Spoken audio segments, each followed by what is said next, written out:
mantep tenang. Hey, hey, hey, hey. Dolan-dolan lovers, ketemu lagi bersama Agen Moko di Dolan-dolan Mantap Banget. Episode kali ini kita menuju ke Banda Aceh.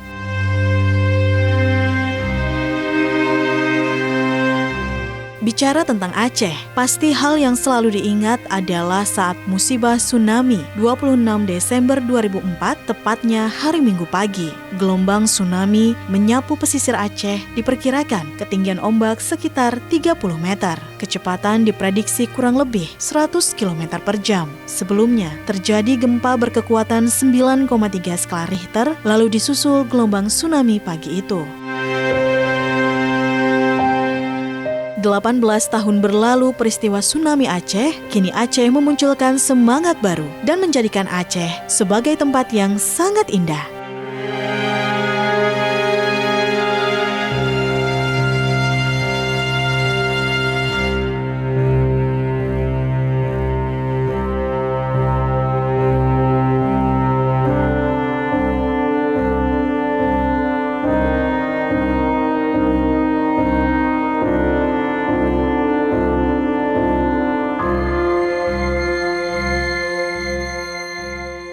Dolan-dolan lovers, Agen Moko berkesempatan investigasi dolan-dolan mengelilingi Museum Tsunami yang beralamat di Jalan Sultan Iskandar Muda nomor 3, Sukaramai, Kecamatan Baitur Rahman, Kota Banda Aceh.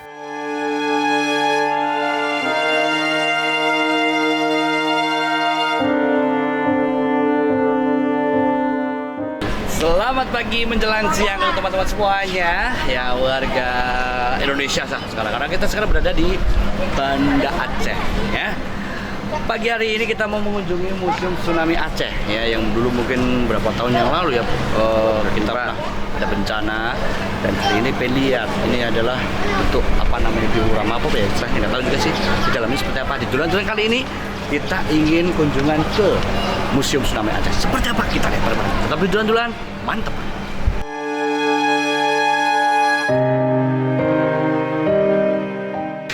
Ya, iya tiketnya. Oke, kita masuk. Katanya sih sekitar 9 menit ada video. Seperti apa kita lihat? Dolan mantap. Dibangun pada tahun 2008, bangunan Museum Tsunami Aceh ini dirancang oleh Ridwan Kamil.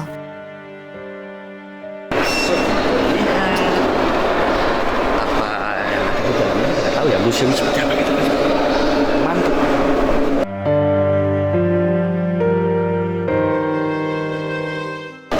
Nah, kita sudah masuk tadi, lorong gelap banget ya, takut ya. Ternyata di sini kita langsung di sesi pertama.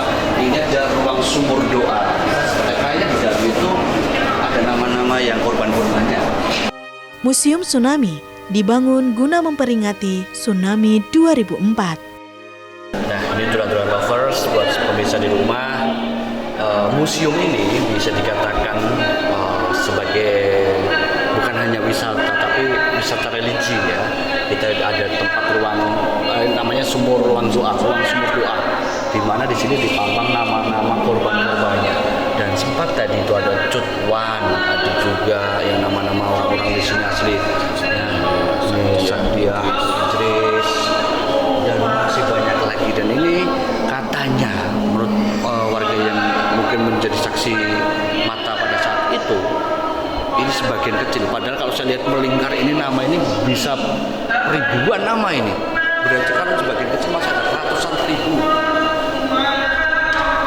Dan di atas itu ada Asmaul Husna ya, Allah itu sebagai doa bahwa ini sumur ini tujuannya untuk orang-orang berdoa, doanya bisa langsung dijabah. Semoga korban-korban dari tsunami 2004 tahun lalu itu, beberapa tahun yang lalu itu bisa husnul khotimah dan masuk surga. Amin.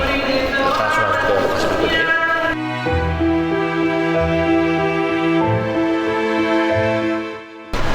Nah, di tempat yang kedua kita lewati ini itu adalah jembatan perdamaian. Kedamaian sebenarnya. Kedamaian. Dan di atas itu ada logo-logo simbol bendera negara-negara yang dipasang itu adalah negara-negara yang membantu pada saat korban-korban tsunami 2004 itu dievakuasi. Luar biasa sekali. Di sana juga masih ada tempat lagi. Seperti apa? Kita coba lihat di tempat berikutnya. Yuk.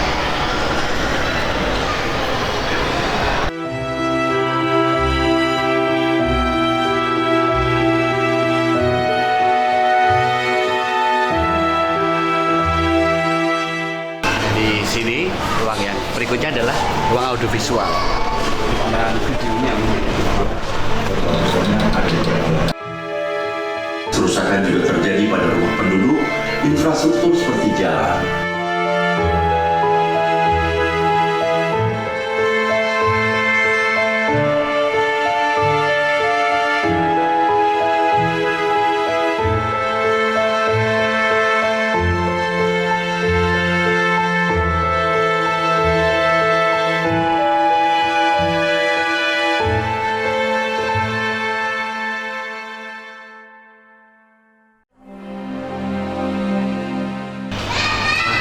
Setelah sudah kita lihat dari tadi ada di ruang audiovisual ya, akan mencoba bagaimana dulu terjadinya tsunami sampai dengan progresnya negara kita sendiri luar biasa sekali.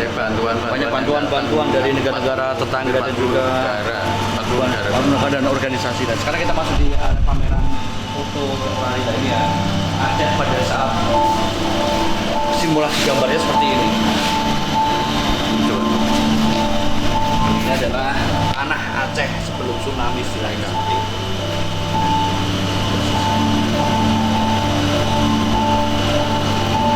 Ini asli nih. Jadi tanahnya asli. Memang sengaja ditaruh di sini sebagai salah satu pengetahuan buat kita semuanya.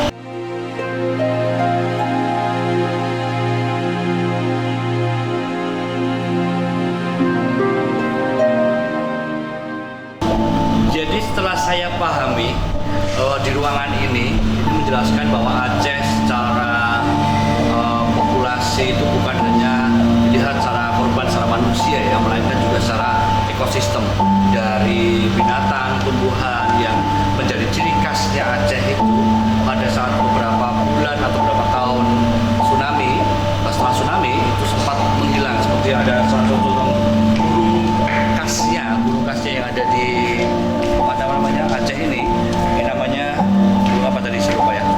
Burung itu sempat pergi berpindah ekosistem sampai dengan pada saat sudah mulai ada tumbuhan mangrove lagi ada, mereka kembali lagi dan menjadi ciri khasnya kembali lagi di Aceh. Luar biasa sekali. Jadi ternyata bukan hanya mengganggu manusia saja pada saat itu ya, tsunami pada saat 2004, tapi juga ekosistem.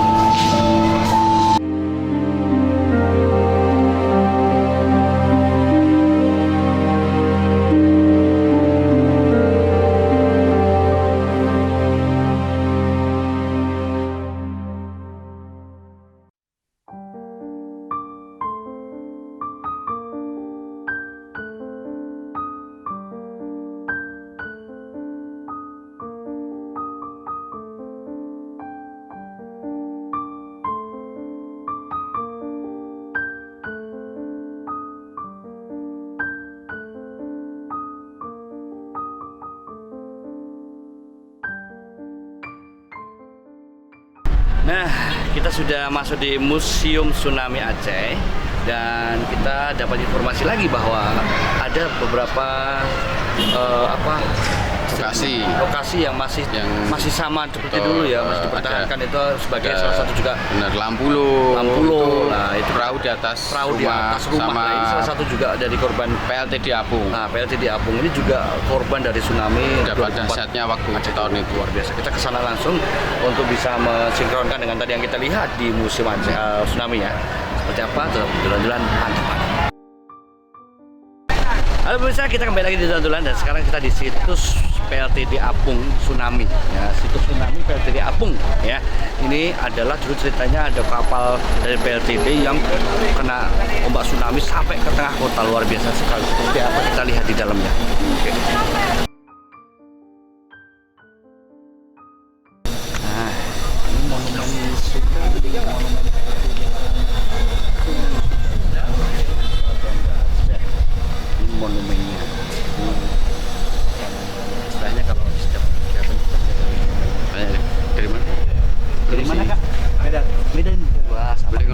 sebentar ya. Medan ya.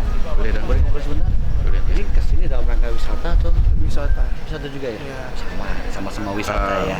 Mungkin apa ya, pesan pertama Kesan pertama melihat masuk ke sini apa, Bang? ini Keren sih karena udah ada bentuk kapal untuk PLN kayak gini kan dari Ini bukan Indonesia. bentuk kapal, ini kapal asli datang iya, ke sini. kapal. Iya. Dalam bentuk kan bisa Ini ngangkut listrik. pertama juga saya pikir kayak gitu ya, bahwa kok bisa kapal segede ini di kota ya. Ternyata ini dulu memang sejarahnya katanya 2004 waktu tsunami itu. 2006. 2006 ya? 2004, sorry. 2004 dan 2006 itu apa TV namanya Solo. kena ombak sampai ke sini. TV Sampai lokal akhirnya Solo. kan nggak mungkin juga ya di apa namanya ditarik lagi.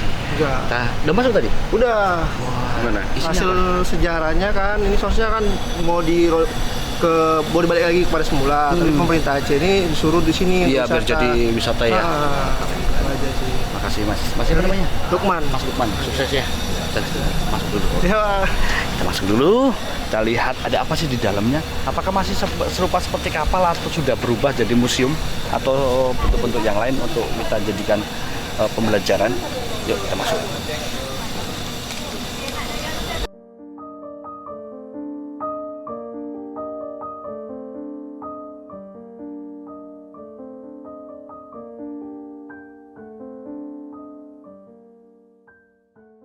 Kapal PLTD Apung 1 ini sekarang dijadikan tempat destinasi wisata yang di dalamnya terdapat diorama dan beberapa foto-foto serta video saat terjadi tsunami 2004 lalu.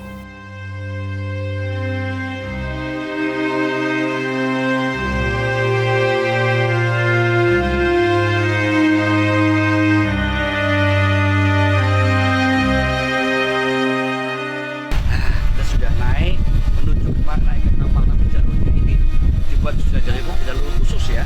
Sudah jalur Memang naik untuk kapal, memang akses wisata. akses wisata. Nah, dulunya bawah kapal ini adalah perumahan-perumahan warga. Kayak gini. Maksudnya kena ini juga. Di belakang-belakang itu rumah-rumah warga. Termasuk ini yang segitiga-segitiga ini saya yakin dulu juga mungkin rumah ya. Di apa namanya? Kena terhempas sama kapal ini. Segede ini besi semua bisa.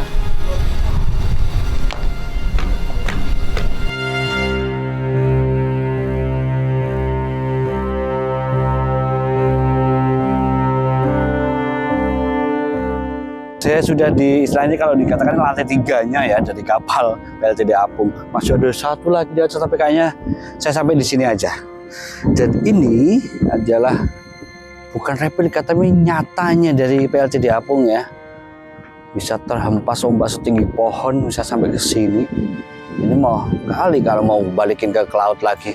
Pilih nggak usah aja ya. Makanya betul pemerintah jadikan ini jadi destinasi wisata. Untuk mengenang para korban tsunami tahun 2004 silam. Oh iya, bisa dikatakan 26 besok ya, 26 Desember. Tepat kita memperingati berarti sudah berapa tahun dari 2004, 19 tahun ya.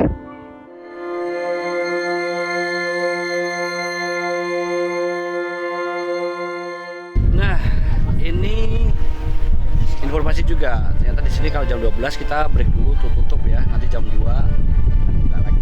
Nah, maka kita akan apa namanya istilahnya keluar dulu, pindah ke lokasi berikutnya karena kita sudah puas juga lihat di sini. Ini salah satu bentuk apa namanya situs tsunami yang PLTD Apung dari PLN ya. Ini terdampak sampai di sini. Biasa kita doakan korban-korbannya. Yuk kita kembali ke tempat.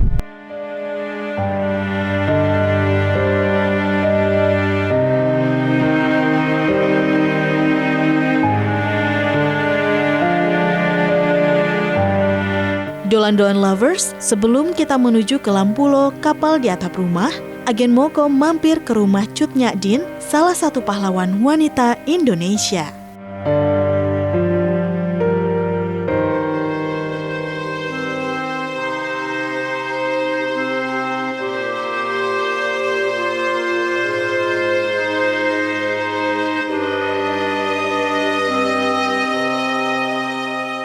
Ini kita mampir di rumahnya Cut Nyak Din, salah satu pahlawan nasional yang terkenal di Aceh pada zamannya, sangat berjasa dalam kemerdekaan Indonesia. Ini kita masuk ke rumahnya dan ini salah satu kamar Cut Nyak Din ya. Jadi beliau kalau santai, mungkin kalau sekarang anak-anak sekarang mengerjakan tugas gitu ya, Ya ini tempatnya beliau juga, berpikir ini tempatnya. Sayang kita nggak boleh duduk di sini dulu. Nah ini kalau banyak tanya ini apa sebenarnya tudung makanan. Ya ini. Jadi ini untuk makanan, untuk kipas, ya kayak tadi.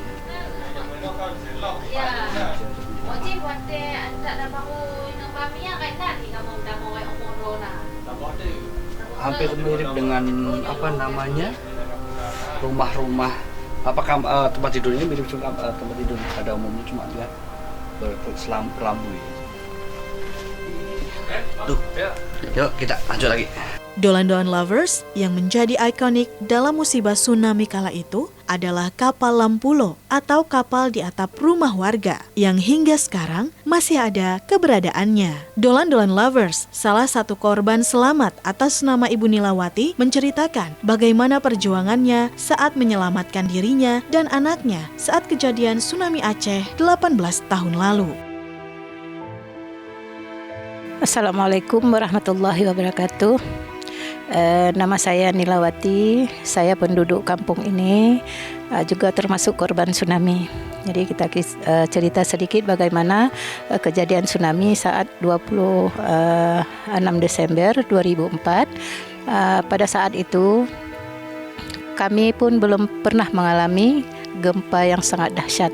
Jadi gempanya sekitar 9,3 skala Richter, itu yang kami nggak sangka-sangka.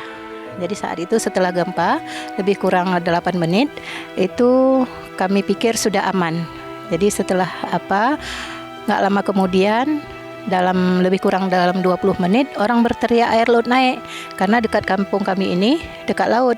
Jadi mereka berteriak, lari air laut naik katanya. Jadi saat itu orang-orang berlari. Ada penduduk di sini, pas yang kita lihat ini ada kapal di atas rumah. Yang punya rumah ini Ibu Abasyah namanya. Jadi oleh Ibu Abasyah ini saat orang berteriak air laut naik, mereka mengajak orang-orang di sini naik ke tingkat rumah dia. Jadi rumah dia punya tingkat 2, naiklah ke situ sebanyak 30 orang. Jadi saat itu air laut pun naik setinggi leher mereka di tingkat 2. Jadi saat itu Ibu Abasyah pun sudah minta maaf. Mungkin kita hari ini hari terakhir. Jadi mereka salam-salaman lah, saling meminta maaf. Setelah itu tiba-tiba ada seorang pekerja dia naik ke atas seng. Di atas seng itu rencana mereka mau naik ke atas seng yang paling tinggi karena air laut naik terus.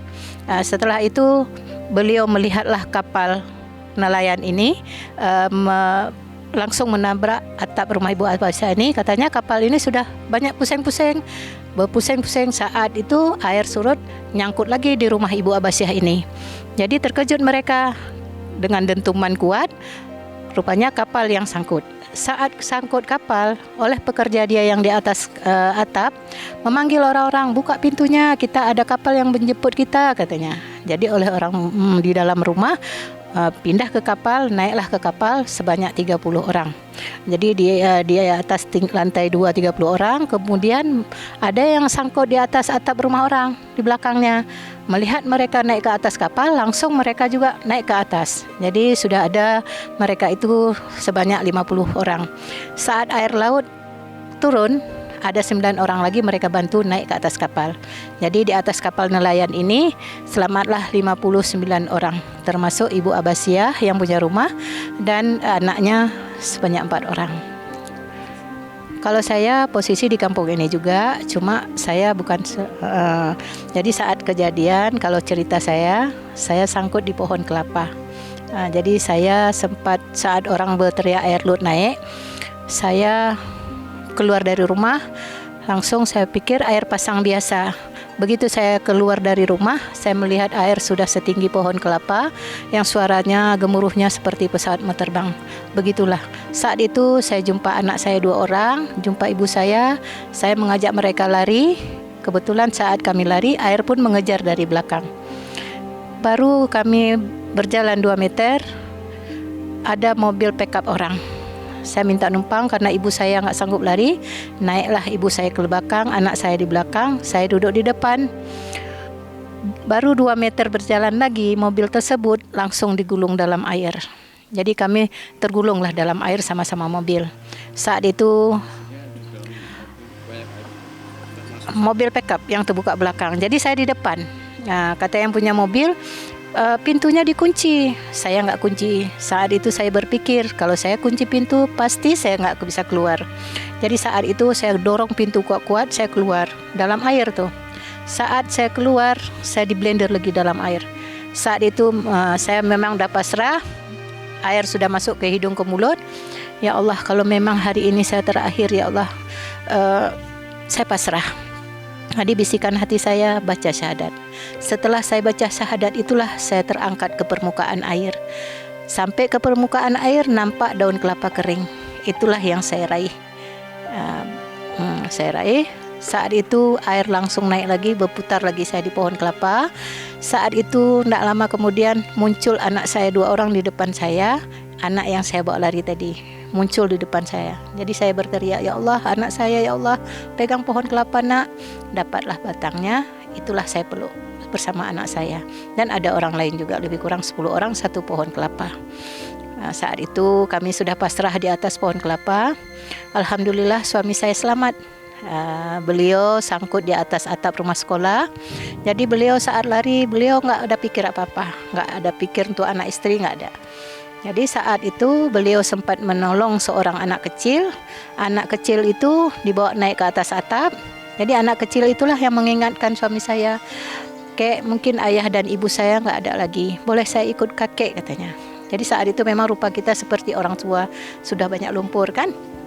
Setelah itu baru sadar suami saya, ya Allah, kemana anak istri saya?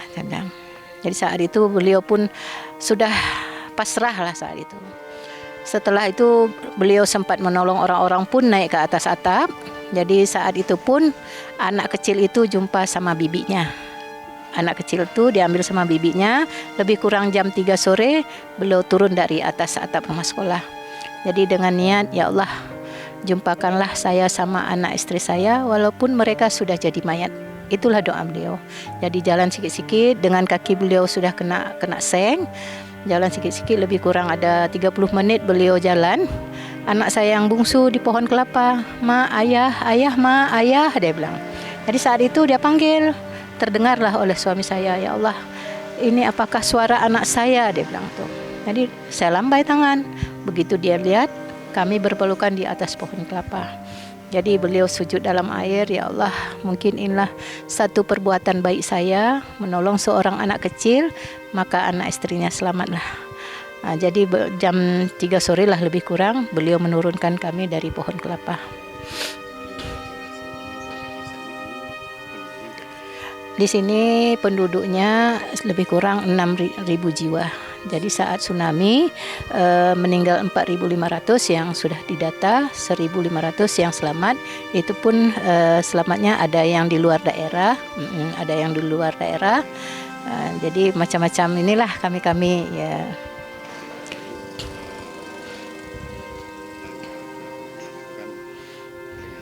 Ya.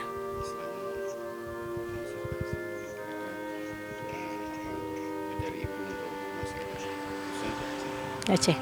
Kalau kami setelah tsunami itu setiap tahun kami memperingati ya saat-saat kejadian tsunami itu di masjid-masjid kami diadakan tahlilan, baca yasin setiap malam. Malam-malam kejadian tuh. Jadi mudah-mudahan dari doa-doa kami setiap tahunnya, mudah-mudahan mereka yang sudah tiada diterima di sisi Allah Subhanahu wa taala.